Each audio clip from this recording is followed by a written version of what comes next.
welcome back to the VN RB30 build. Today, I am diving into some intercooler piping. So, my plan here is to build a cheapo forward-facing plenum. Now, I was going to get someone else to weld it up for me because to be honest, I haven't welded alloy for a long time and I didn't have a AC/DC TIG. But my boy Nico lent me his AC/DC Unimig TIG. So I'm just remembering how to weld alloy, and it's coming back to me. So what I am now going to do is chop that. That's my bend that I'm going to make my plenum out of. So it's going to end up something like that.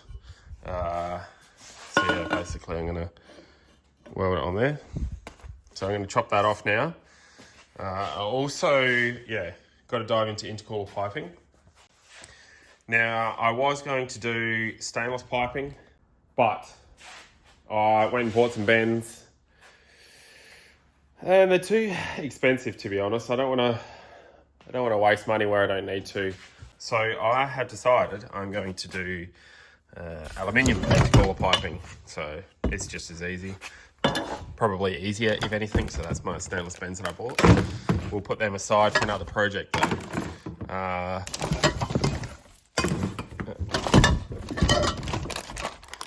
But yeah, so I've been to Sleeker Spares and they had everything I needed on the shelf. So we've got some 3-inch bends and some 2.5-inch bends, a couple of reducing silicon joins, and they're my weld-in bungs for the O2 sensor and the dump pipe. Pretty much, I've already welded on, you can't see it, but I've already welded on a 90-degree cast bend onto the turbo, because what better way to remember how to weld other than jumping in the deep end. So welded that on. Now we're going to start bit by bit, poke a bit through. So I'm going to drill a hole down here. I've marked out roughly where we're going to go through.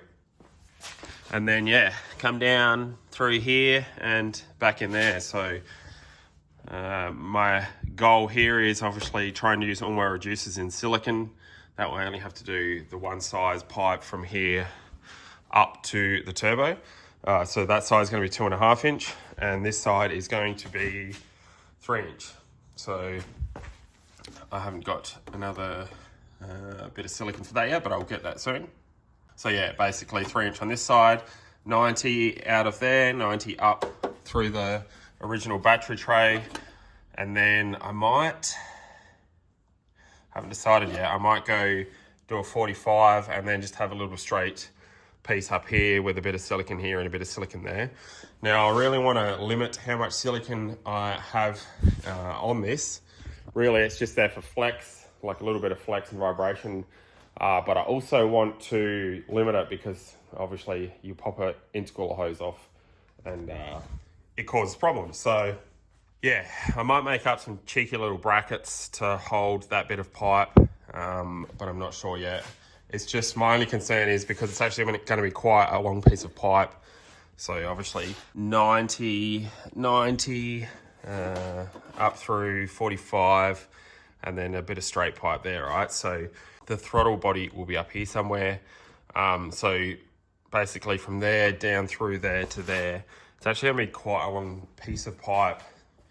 And it might be painful to get in and out once everything's bolted in the engine bay, once the plenum's in, and a catch can in this area. Although I am getting rid of that, I could probably do a catch can up there. No, I don't know. We'll see how we go.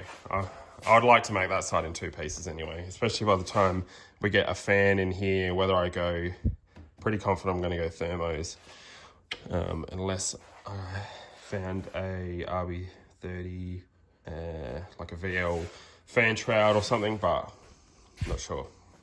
Anyway, now I'm getting ahead of myself again. All right, so we're gonna start by getting this side tacked up, I reckon, and dropping that off.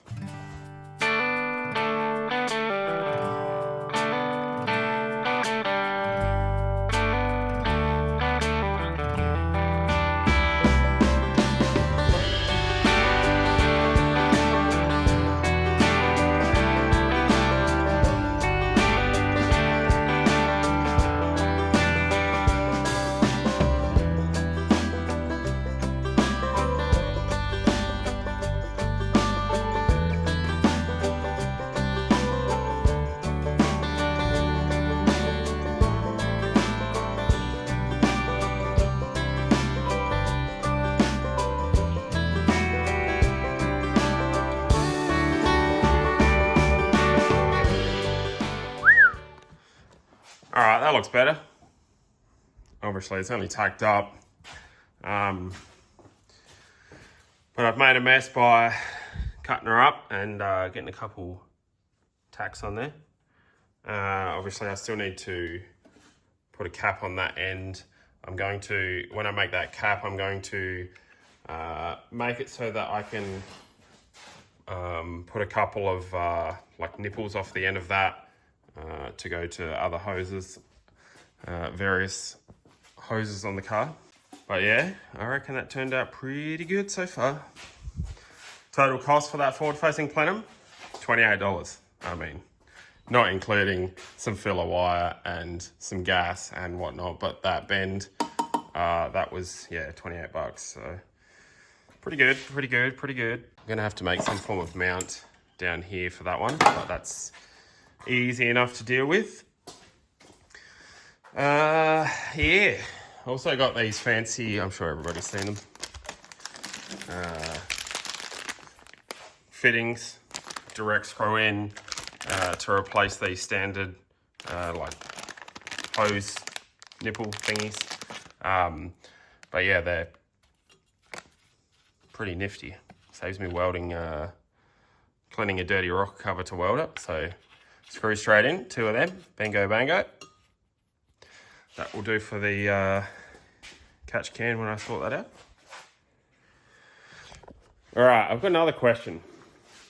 I realised that this Commodore needs a name, and I'm struggling to come up with a name for it. It's got to have something like RB30, 30, VN, something. If you've got an idea for a cool number plate, maybe, yeah.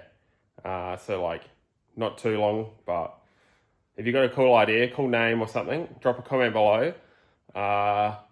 And if I decide to use your idea, I'll send you a free shirt. So one of the Klingberg Motorsport shirts. So drop a comment below if you've got a name.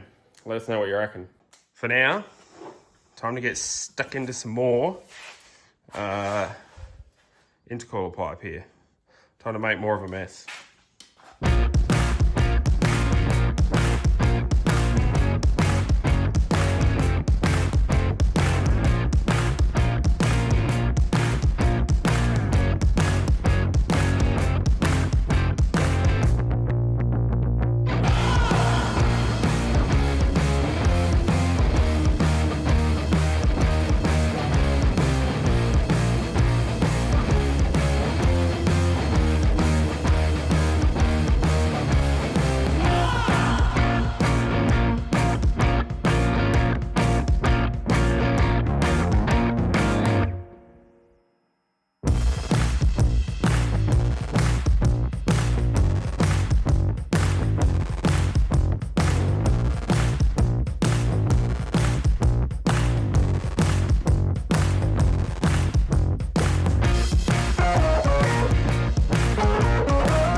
Doesn't this look like progress? So the hot side intercooler piping is done, all welded, all stuck together. This dose pipe, this intake, this is probably not staying, but I'll use that for most of the tuning and driving and stuff. But I'm probably going to get creative with a bit of a dose pipe there, but not today. This hot side cooler piping does have to come back out again, but I'll sort that out when I pull the engine back out to do the studs and everything.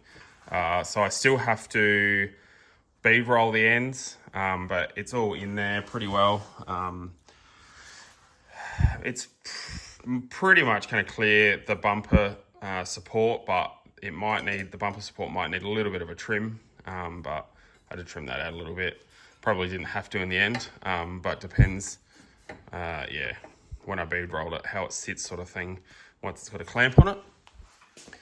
Now this is where I got a little bit creative on the cold side intercooler piping. So I've gone alloy, 290-degree alloy bends, and then it pokes up through there, and then just there is going to be a silicone join, and it's going to stainless.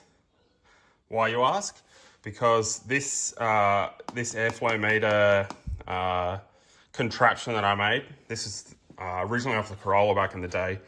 Because I'm running an IS-tune, I need to have an airflow meter. So, and cheap me being cheap me, I had a Z32. Can't remember if it's any good though. That's the problem. So, airflow meter. So, this is my in intercooler piping clamp, so to speak, I guess, that I made for, like I said, the Corolla back in the day, when I had an IS-tune in it, to stop it popping the cooler piping off. So I used to run a fair bit of boost in the Corolla back in the day when it was an IS-tune 25 PSI maybe or something around there, and I never had a problem. Now, you could get away with not running this sort of setup, like a normal airflow meter obviously is supposed to be in the intake, but so it running under boost, I just want to eliminate any problems that it may have, which is what this little clamp should do, hopefully. So I still need to put a seal in here. To be honest, I'm probably just going to put some like urethane or silicone of some description in there. It still needs to be all clamped and stuff properly, but I still need to obviously fully weld it out. This end still needs a little bit of a little piece welded on there. So I'm just going to put a like 40mm flared piece on that end. And then that end there is going to get trimmed down, and I'm just going to put a little flare on that end as like same deal with the alloy cooler piping here. I'm going to bead roll both ends of it. But yeah, we are taking shape with this intercooler piping. She's, I think it's coming along pretty good.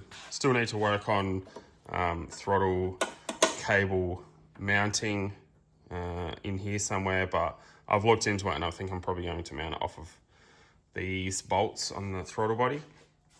Like I still got to weld all this out, so I'm going to jump into that in 1 second, weld that bottom piece out, weld this intake plenum out, weld all the stainless out there. Like I said, put that little piece on.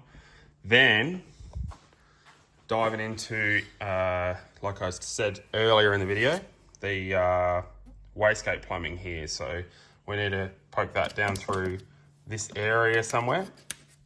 Now, as I said in the last video, maybe the video before, something like that, this is just a borrowed wastegate, and it is the light. So it's the small, like this piece here is small on this for a 50mm gate. So I am going to get a normal gate for it, probably like a normal Turbo Smart wastegate. So I just need to remember when I put this in here that I leave enough room around the like top piece here, wherever it sits, something like that, so that when I do put a normal wastegate in there, it is still going to clear and I don't have to get the hammer out and make some room. But yeah, we're ticking along pretty good. So this is sort of the part of the build where, you know, the last 10% takes 90% of the time. But so bear with me, because we're trying to chop through these jobs yeah, before we get stuck into the fuel system and stuff. But she's progressing pretty good, I reckon. Starting to look like it's supposed to be. Like I did say just before, this engine is coming back out. So like most of this stuff, I'm going to not complete 100% until I pull the engine out, and then I will go over everything and yeah, make sure all the bumpers clear and all that sort of will be on final assembly, because yeah, engine's coming out for head studs and head gasket, and probably get the head faced and do timing belt and bits and pieces. I do have to, now I'm like 50-50 on this. I'm probably going to get it running on stock injectors just with a fuel pressure regulator to start with. Like I'll go into the fuel system a bit more next video, but just so that I can get it running and prove that it actually does run in the car before I do get it tuned. So once I do decide to, or when I have time to get it tuned, and when Anthony has time to tune it, and I get the NIS tune, and I'll put the injectors and everything in all in one go sort of thing, and then get it tuned so that it's, yeah, not just sitting here in the shed being in my way, because I might not be able to get it done straight away, right when I need it done sort of thing. So I'll see how it pans out, but it may take a little bit between videos. Yeah, once if I'm waiting for parts or, yeah, so there we go. So, all right, just quickly before I do get back into welding, I'm just deciding what I want to do on the back of this plenum here. As you can see, I've still got an open end there, but I've decided I think I'm going to put the idle control valve on, just because it's going to be a street car.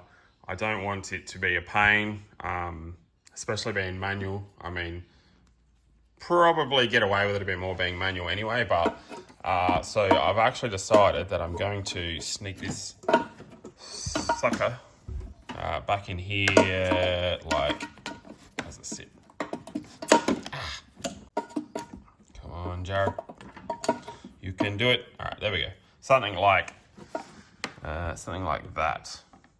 So I'm just gonna make a sneaky little, probably 10 or 12 mil thick plate to cap that end off. And I'm gonna do the couple holes like the standard plenum has, just so that I can replicate that kind of position where it was before, and bang that back on there. This threaded hole, which I left on purpose on the back of the plenum there, that was originally for a line to the trans, so it was a like vacuum line that went to the trans, and obviously we are going manual, so we don't need that anymore. And it just so happens that it is the same thread pitch hole that the original line to the booster is. So yeah, that will directly line up, so that's good. So that's one less job that I need to work on. All these little bits and pieces, there's some like coolant lines and stuff under here and whatnot that I'm going to block off, like I said, when I get the engine out. So we're not going to worry about that at this very point in time.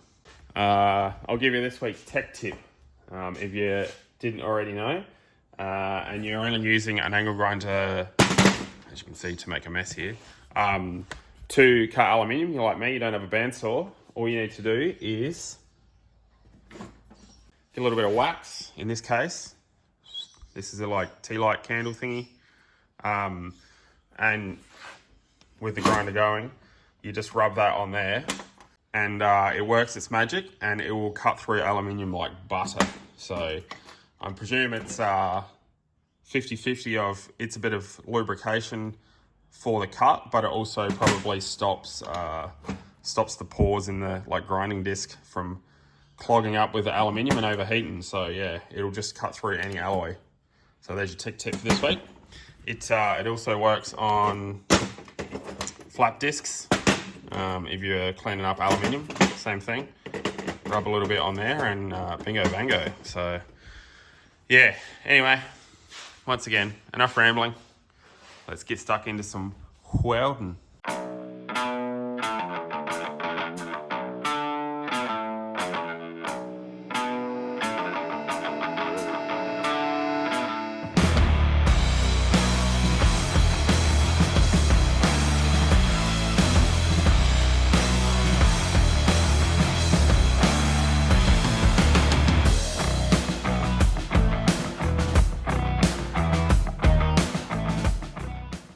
Next job, that's the bend that I welded up. I welded the flange on for the wastegate. And I'm going to work out exactly where I'm going to tack this bend onto the turbo manifold, and then chuck a couple welds on that. Right about there, I reckon. Yeah, chuck a couple welds on, and then I can see whether we can get stuck into that screamer pipe. So, just a little screamer pipe out the front wheel well. I reckon that looks pretty toasty.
Screamer pipe tacked up. She's made out of scraps. That's why there's a few bits and pieces welded together, but it is literally just, yeah, offcuts of bits and pieces. There's some ugly tacks on there, but yeah, so I've got a nice flat bottom on the screamer there. On the inner guard, yes, the wheel does clear it. I dropped the car down and yeah, clears it full lock it might be an issue down the track if I do some steering lock mods on it, but this is kind of the party pipe once again, so it might one day get, a different style of screamer pipe, but for now, not bad, not bad.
It didn't turn out too bad, to be honest, right?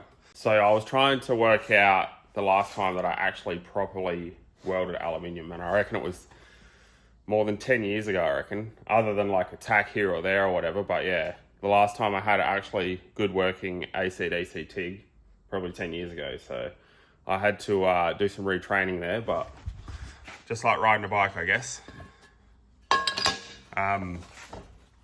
I think the key is welding technology has changed a lot in the last 10 years, but for a dirty old cast, it's not bad, to be honest.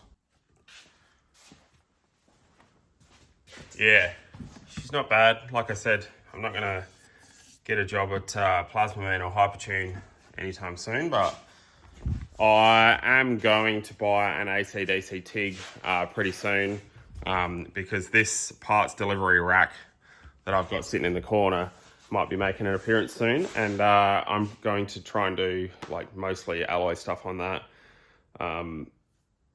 intercooler piping and everything, etc. on that, but that's for another video. So I still got a couple things to do. I'm probably actually going to paint these, like cooler piping and intake and everything, but I'm going to make a little weld-in section for here, with a few like bosses, just to put some like boost references and stuff too, because that's probably the most reliable place to get boost references. What else have I got to do? So all this, I still need to weld out this bit, but yeah, overall we're pretty good. I still got to bead roll the alloy stuff, all that's done. When I pull the engine out to do the studs and everything, I'm going to face the turbo manifold, and I'm also going to weld out that joint there. It's just tacked at the moment, but yeah, you can't, you see there is clearance there. That's at full lock currently. Yeah, everything else looks pretty good. Pretty happy with how it's coming along. So I've still got fuel system to go next, and then yeah, lots of little bits and pieces. Like I said earlier in the video, yeah, it's just so time consuming, all this little stuff sort of thing. Like, you can do the majority of it pretty quick. Yeah, it's just all the little bits and pieces that take so much time to do, but we're getting there. So I really want to get this VN done as soon as possible. So I'm keen to get something fresh on the channel. So I'm going to try and knock a heap of work out in the next couple of weeks, and yeah, see whether we can get it to a point where, not where it's ready to start, because yeah, like I need to get the engine back out of this so I can give it a makeover. So don't forget, if you've got a cool name for the VN, something we can call it, something I can call it, and you want to share it, drop a comment below and you could win yourself a shirt. Yeah, I still haven't come up with any good ideas. If you like this video, make sure you hit the like button, and yeah, hit the subscribe button if you haven't already. But thanks for watching, guys. We'll see you next week.